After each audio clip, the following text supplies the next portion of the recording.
Hello students.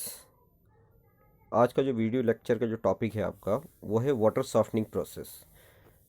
Hardness of water में चार softening process यानी कि हार्ड वाटर सॉफ्ट करने की जो प्रोसेसिंग आपके सिलेबस में है वो 4 है। जैसे कि आपको स्क्रीन पे दिखाई दे रहा है, एक है जियोलाइट प्रोसेस, सेकंड है लाइम सोडा प्रोसेस, थर्ड है आयन एक्सचेंज प्रोसेस और फोर्थ है रिवर्स ऑस्मोसिस प्रोसेस।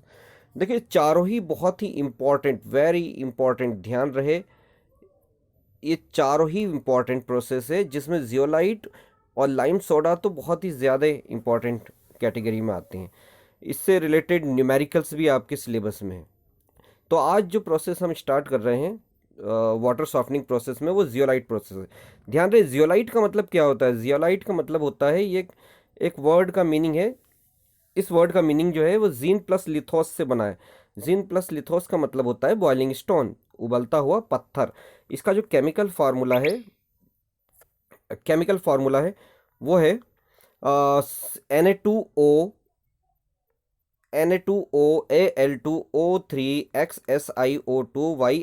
यानी कि सोडियम और एल्यूमिनियम के ऑक्साइड का, सोडियम एल्यूमिनियम और सिलिकॉन के ऑक्साइड का हाइड्रेटेड फॉर्म है, तो इसे जियोलाइट कहते हैं। जियोलाइट प्रोसेस अपने आप में बहुत इंपॉर्टेंट है। इसमें देखिए मॉलिक्यूल जो है एक्स, जो यहाँ रिप्रेजेंट किया गया है, वो 2 से लेकर 10 मॉलिक्यूल है, और वाई की जो वैल्यू है 2 से लेकर 6 तक है, यानी कि 2 to 6 तक। इसको हम शॉर्ट फॉर्म में भी पढ़ सकते हैं। देखिए अगर ये लॉन्ग फॉर्म में केमिकल फार्मूला आपकी याद ना हो, तो इसे शॉर्ट फॉर्म में बहुत ही इजी है, वो Na2Z लिख दे। यानी कि जियोलाइट का मतलब, सोडियम जियोलाइट का मतलब हो गया Na2Z, सोडियम जियोलाइट, इसे कहते हैं जियोलाइट। अब स्टार्ट करते हैं zeolite process. So students start करते हैं यहाँ से प्रोसेसिंग जियोलाइट की। जियोलाइट प्रोसेस से वाटर सॉफ्ट कैसे करेंगे हम। जैसे कि पहले ही बताया कि मैंने कि ये प्रोसेस 3 पार्ट में डिवाइडेड है। पहला सॉफ्टनिंग प्रोसेस होगा, सेकंड है रीजनरेशन और थर्ड है वॉशिंग।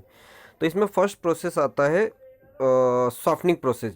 सबसे पहले जियोलाइट सॉफ्टनर के बारे में आपको बता देना चाहते हैं कि जियोलाइट सॉफ्टनर है क्या। जियोलाइट सॉफ्टनर एक स्टील का बना हुआ कंटेनर होता है, जिसमें बिल्कुल बीचों बीच में जियोलाइट बेड होती है। देखिए ये जियोलाइट बेड है, जियोलाइट बेड जो कि जियोलाइट स्टोन से मिलकर बनी होती है, जो वाटर को फिल्टर करती है।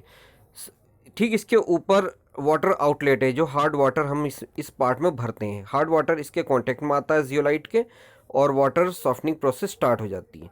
ठीक इसके नीचे फाइन ग्रेवल्स होते हैं, बारीक बारीक पत्थर के टुकड़े। ठीक उसके नीचे कोर्स ग्रेवल होते हैं, जो कि भारी पत्थर के टुकड़े होते हैं। इनसे वाटर फिल्टर होकर नीचे आता है। वाटर यहाँ पर आता है इस चैम्बर में, इसे कहते हैं सॉफ्ट वाटर। यहाँ पर वाटर सॉफ्ट होकर ऊपर से नीचे आ जाता है, जो कि यहाँ पर हम कलेक्ट कर लेते हैं सॉफ्ट वाटर को। इस प्रोसेस में यहाँ पर वाटर आउटलेट होता है, जो कि हार्ड वाटर सॉफ्ट वाटर में कन्वर्ट होकर हमें मिल जाता है। सबसे ऊपर एक और इसमें इनलेट होता है, जिसे हम ब्राइन इनलेट का नाम देंगे। ब्राइन इनलेट क्या होता है, इसको रीजनरेशन, जब एपरेटस को हम इस सॉफ्टनर को हम दोबारा से रीजनरेट करते हैं, तो इसमें 10% NaCl सॉल्यूशन, NaCl का 10% सॉल्यूशन इसमें स्प्रिंकलर के ज़रिए क्या करते हैं, हम छिड़काव करते हैं। इससे क्या होता है, इससे जियोलाइट बेड जो ख़राब हो चुकी होती है वो दोबारा से रीजनरेट हो जाती है। तो इस तरह से ये तो हो गया पूरा जियोलाइट सॉफ्टनर का कंस्ट्रक्शन। अब इस पे बेसिक प्रिंसिपल पर ध्यान देते हैं। बेसिक प्रिंसिपल क्या, सिंपल सी चीज़ है। वाटर में कैल्शियम और मैग्नीशियम सॉल्ट होते हैं। कैल्शियम का बाइकार्बोनेट होगा, कैल्शियम का क्लोराइड होगा, कैल्शियम का सल्फेट होगा। इसी तरह से मैग्नीशियम का बाइकार्बोनेट, मैग्नीशियम का सल्फेट, मैग्नीशियम का क्लोराइड। तो इन सब में कैल्शियम और मैग्नीशियम होते हैं, जो कि हार्ड वाटर में हार्डनेस क्रिएट करते हैं। तो कैल्शियम और मैग्नीशियम को जियोलाइट क्या काम करता है, ट्रैप कर लेता है। यानी कि जियोलाइट बेड में ये कैल्शियम और मैग्नीशियम क्या होते हैं, पकड़ लिए जाते हैं। और कैल्शियम और मैग्नीशियम जब जियोलाइट में पकड़ लिए जाते हैं, तो इक्विवेलेंट अमाउंट में सोडियम रिलीज हो जाता है। तो ध्यान रहे, अगर हम इसको एक केमिकल रिएक्शन के जरिए समझे, तो कैसे समझेंगे, देखिए कैल्शियम 2 पॉजिटिव ये पानी के अंदर होगा, जियोलाइट के का फार्मूला Na2Z होगा। तो कैल्शियम क्या होता है, इस सोडियम को से रिप्लेस हो जाता है और जियोलाइट के साथ में जुड़ जाता है, बदले में इक्विवेलेंट अमाउंट में सोडियम आयन बाहर हो जाते हैं। तो इस तरह से कैल्शियम और मैग्नीशियम को हटा लिया जाता है। तो इसका सिंपल सा बेसिक प्रिंसिपल क्या हो गया, फ्रॉम हार्ड वाटर, ध्यान रहे, from hard water calcium and magnesium react with zeolite bed, calcium और मैग्नीशियम जियोलाइट बेड से रिएक्शन कर बैठते हैं और इक्विवेलेंट अमाउंट में sodium ions release from calcium and magnesium and form calcium and magnesium ions. तो इस तरह से ये इसका बेसिक प्रिंसिपल हो गया। 3 भाग में डिवाइडेड प्रोसेस, जैसा कि बताया था मैंने, फिल्ट्रेशन, रीजनरेशन और वॉशिंग प्रोसेस। तो एक सीधे से प्रोसेस में हम इसको ये कह सकते हैं कि कैल्शियम 2 पॉजिटिव और मैग्नीशियम 2 पॉजिटिव जियोलाइट से रिएक्शन करके कैल्शियम जियोलाइट और मैग्नीशियम जियोलाइट बना लेता है और इक्विवेलेंट अमाउंट में सोडियम साल्ट बाहर रिलीज हो जाते हैं। नाउ केमिकल रिएक्शन क्या क्या होगी इसकी, देखिए केमिकल रिएक्शन क्या होगी, ये टेम्परेरी हार्डनेस और परमानेंट हार्डनेस दोनों को बाहर कर देता है। टेम्परेरी हार्डनेस कौन कौन सी होती है, देखिए स्टूडेंट्स आपको पता है, जैसे कि पहले लेक्चर में बता चुका हूं मैं, कि अगर वाटर के अंदर कैल्शियम बाइकार्बोनेट है, मैग्नीशियम बाइकार्बोनेट है, कैल्शियम और मैग्नीशियम का बाइकार्बोनेट साल्ट्स अगर होते हैं तो इसे कहते हैं टेम्परेरी हार्डनेस। ये वाटर में टेम्परेरी हार्डनेस क्रिएट करते हैं। अगर वाटर में कैल्शियम का सल्फेट, कैल्शियम का क्लोराइड, मैग्नीशियम का सल्फेट, मैग्नीशियम का क्लोराइड अगर होते हैं तो ये चारों साल्ट और एल्यूमिनियम का सल्फेट भी ये परमानेंट हार्डनेस क्रिएट करते हैं। टेम्परेरी हार्डनेस आसानी से बाहर हो जाती है, परमानेंट हार्डनेस जल्दी से बाहर नहीं होती। तो ये टेम्परेरी हार्डनेस और परमानेंट हार्डनेस दोनों को रिमूव कर देता है, बाहर कर देता है, क्योंकि टेम्परेरी हार्डनेस और परमानेंट हार्डनेस दोनों में ही कैल्शियम और मैग्नीशियम जुड़े हुए होते हैं। देखो इसी को ये बाहर करता है जियोलाइट। नाउ केमिकल रिएक्शन में ध्यान देते हैं, कैल्शियम बाइकार्बोनेट सोडियम जियोलाइट से रिएक्शन कर बैठा है। कैल्शियम ने क्या काम करा, इस सोडियम की जगह पर पहुंच जाता, सोडियम ने कैल्शियम को रिप्लेस कर दिया, सोडियम कैल्शियम की जगह पहुंच गया, कैल्शियम सोडियम की जगह पहुंच गया, डबल डिस्प्लेसमेंट रिएक्शन हो गई और साथ में कैल्शियम जियोलाइट से जुड़कर बन गया कैल्शियम जियोलाइट और सोडियम का बाइकार्बोनेट के साथ में जुड़कर सोडियम बाइकार्बोनेट बन गया। तो इस तरह से मैग्नीशियम की यही रिएक्शन होती है। देखिए मैग्नीशियम बाइकार्बोनेट सोडियम जियोलाइट से रिएक्शन करेगा और मैग्नीशियम जियोलाइट और सोडियम बाइकार्बोनेट बनेगा। तो टेम्परेरी हार्डनेस तो दूर हो जाएगी आसानी से। इसी तरह से परमानेंट हार्डनेस की भी इसी तरह से केमिकल रिएक्शन होगी। कैल्शियम सल्फेट सोडियम जियोलाइट से रिएक्शन करेगा, कैल्शियम जियोलाइट से जुड़ जाएगा, सोडियम सल्फेट से जुड़ जाएगा, सिंपल सी डबल डिस्प्लेसमेंट रिएक्शन है और कैल्शियम जियोलाइट बनेगा और सोडियम सल्फेट बन जाएगा।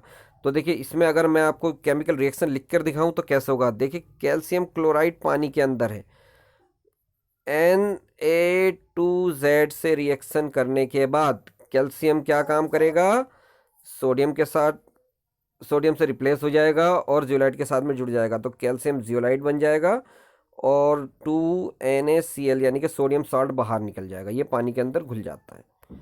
तो ये सारे परमानेंट हार्डनेस भी इसी तरह से दूर हो जाएगी। क्या, मैग्नीशियम का सल्फेट और मैग्नीशियम क्लोराइड भी सिंपल सी केमिकल रिएक्शन होगी, जैसे कि मैग्नीशियम का सल्फेट है, मैग्नीशियम जियोलाइट से जुड़ जाएगा तो मैग्नीशियम जियोलाइट बन जाएगा और सल्फेट सोडियम से जुड़ जाएगा तो सोडियम सल्फेट बन जाता है। नाउ तो ये सारी केमिकल रिएक्शन में अब क्या होगा, एक चीज़ आपको ध्यान से पता चलेगी कि कैल्शियम जियोलाइट और मैग्नीशियम जियोलाइट बनकर तैयार होता है। देखिए सारी केमिकल रिएक्शन में क्या चीज़ बनी, कैल्शियम जियोलाइट और मैग्नीशियम जियोलाइट बनकर तैयार होते हैं। जब कैल्शियम जियोलाइट और मैग्नीशियम जियोलाइट बहुत सारा बन जाता है तो जियोलाइट बेड, जो कि बारीक बारीक हॉल्स होते हैं, उसमें बारीक बारीक छेद होते हैं इसके अंदर, तो क्या होता है, वाटर इसके अंदर से छनता हुआ बाहर निकलता है, तो कैल्शियम 2 पॉजिटिव और मैग्नीशियम 2 पॉजिटिव इसमें पकड़ लिए जाते हैं और बन जाता है कैल्शियम जियोलाइट और मैग्नीशियम जियोलाइट। अब ये क्या होता है, बारीक बारीक हॉल्स जो है भर जाते हैं, जिससे पानी इसमें नहीं पहुंच पाता, फिल्ट्रेशन रुक जाता है। फिल्ट्रेशन को दोबारा से करने के लिए क्या काम करते हैं हम, जैसा कि मैंने आपको बताया था, इसमें एक ब्राइन सॉल्यूशन बहा स्प्रिंकलर के जरिए क्या होता है, इसमें छोड़ा जाता है, यानी कि NaCl सॉल्यूशन इसमें 10% बनाया जाता है और इसमें स्प्रिंकल के जरिए इसमें छोड़ा जाता है, जो कि जियोलाइट बेड पर आकर गिरता है। तो NaCl जियोलाइट से रिएक्शन कर बैठता है, सीधी सीधी सी रिएक्शन होगी, कैल्शियम क्लोराइड के साथ में रिएक्शन कर जाएगा और सोडियम जियोलाइट के साथ में रिएक्शन कर जाएगा।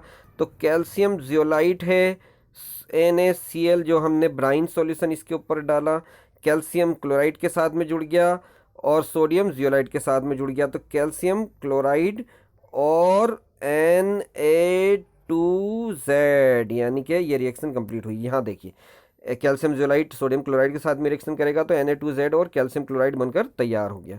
तो इसी तरह से मैग्नीशियम जियोलाइट जो बना हुआ था वो सोडियम क्लोराइड से रिएक्शन करके ये भी बन जाएगा सोडियम जियोलाइट और मैग्नीशियम क्लोराइड।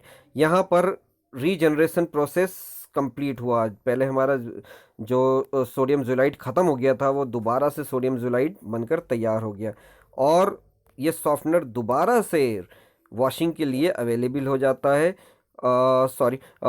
फिल्ट्रेशन के लिए अवेलेबल हो जाता है। बाद में इसे डिस्टिल वाटर से वॉश कर देते हैं, डिस्टिल वाटर इसमें डाल दिया जाता है। डिस्टिल वाटर से क्या होगा, the washing by softened water containing calcium chloride and magnesium chloride are lead to drain and the regenerated zeolite bed is again use for water softening.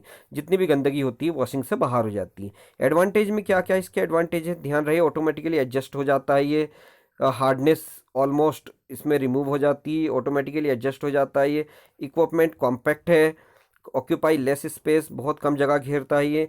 No problem of sludge, यानी कि sludge की problem नहीं होती इसमें। Less time of softening, आसानी से बहुत कम time लेता है सॉफ्ट करने के लिए पानी को। डिसएडवांटेज में क्या है इसके, out going water more amount of sodium salt, ध्यान रहे जितनी भी सोडियम सॉल्ट है वो इसमें बाहर निकल जाते हैं और पानी में हमें सोडियम के सॉल्ट बहुत अमाउंट में मिलते हैं। तो इस प्रोसेस से सिर्फ और सिर्फ कैल्शियम और मैग्नीशियम आयन ही बाहर होते हैं, बाकी कुछ नहीं होता बाहर। ध्यान रहे, अगर एसिडिक डर्ट अगर इसके अंदर पानी के अंदर है तो वो एज इट इज़ रह जाएगी। अगर हाई टर्बिडिटी यानी कि सफ़ेद रंग का पानी है, गंदगी भरा वाला पानी, तो वो नहीं हो पाएगा इसमें दूर, इसमें सॉफ्ट नहीं हो पाएगा क्योंकि टर्बिडिटी वाटर इसमें सॉफ्ट नहीं हो पाता। अगर हॉट वाटर है, गर्म पानी है, वो भी दूर इससे सॉफ्टनिंग नहीं होगी इसमें। Very large amount of water भी इसमें नहीं हो पाएगा सॉफ्ट, बहुत ही थोड़ा स्लो प्रोसेस होता है ये। तो यहाँ पर आपका लेक्चर जियोलाइट प्रोसेस हुआ कंप्लीट।